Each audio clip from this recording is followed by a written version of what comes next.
nous avons perdu une militante de première heure, Madame Gribi, qui est partie auprès du Seigneur. Mais aussi et surtout, nous penserons à tous ceux qui sont tombés ces derniers temps au Cameroun. Parce que beaucoup de sang a déjà coulé là-bas. Nous devons avoir une pensée pour toutes ces personnes.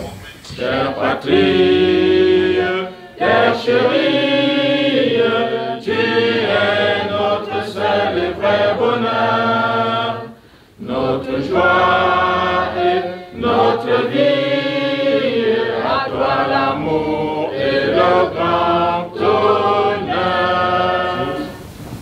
Certaines personnes regardent son âge, il est jeune, d'autres disent qu'il n'a pas d'expérience. Et moi je crois que cet homme, en politique, c'est un mastodonte. C'est un mastodonte, c'est un éléphant en politique. C'est ce qu'on me reproche qui fait finalement ma spécificité. Et même peut-être finalement ma force. Mais parce que je suis justement atypique, je fais même peur finalement.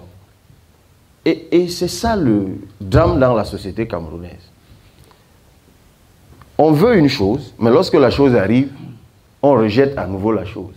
Parce qu'elle ne ressemble pas aux autres choses qu'on connaît. Si un ministre de Paul Biya dit qu'il est candidat, vous dites non. Il fait partie du système qui a volé. Moi, je n'en fais pas partie, je suis candidat, vous dites non. Je ne fais pas partie du système qui a volé. D'où voulez-vous que sorte le président que vous voulez? Je l'ai donné en garantie, je l'ai donné en sûreté pour sortir de la pauvreté. C'est une question de volonté politique. Il suffit de décider un matin que toute personne qui a des droits coutumiers sur des terres en est le propriétaire. Instruction de donner un titre foncier gratuitement à tout le monde. Le mois qui suit, vous avez la moitié de ces gens qui sortent de la pauvreté, c'est automatique. Avec le titre de propriété, ils vont à la banque. La banque qui est en surliquidité au Cameroun, les gens le savent, ne demande que cette garantie. Pourquoi on ne le fait pas? Alors, quand moi je dis que je veux mettre 500 milliards par an pour la relance de la politique agricole, de la révolution agricole, en donnant le titre foncier à tout le monde, qui a des droits coutumiers sur des terres, et en faisant venir des investisseurs nationaux d'abord, pour mettre en exploitation ces terres, à raison de 200 000 hectares par an, 20 000 par région, pour sortir les villages de la pauvreté, ça nous permet de lancer l'appareil de production. Et c'est ça qui pose les jalons de l'industrialisation. Parce qu'avec ça, on peut pouvoir créer dans chaque arrondissement rural du Cameroun une agro-industrie.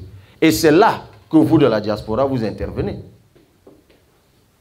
Parce qu'en fait, les machines, aujourd'hui, pour transformer, hier encore, c'est à Lausanne que je posais la question du chocolat.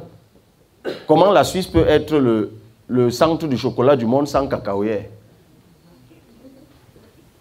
Alors que nous, on a des cacaoyères. Il suffit d'acquérir les machines qui transforment.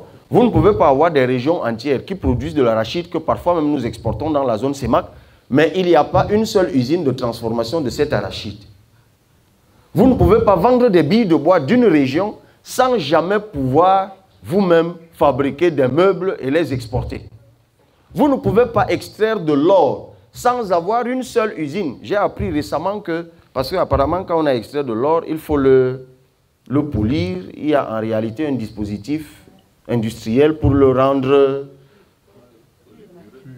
pour les joailliers et tout ça. On est obligé de venir faire ça ici en Suisse.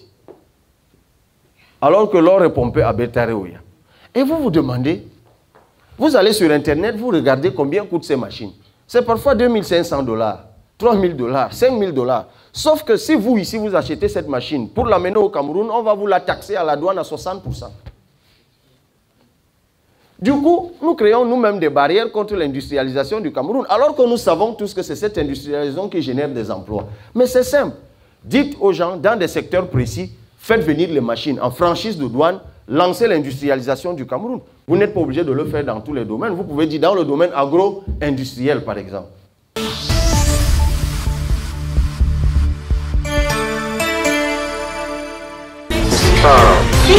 Your TV.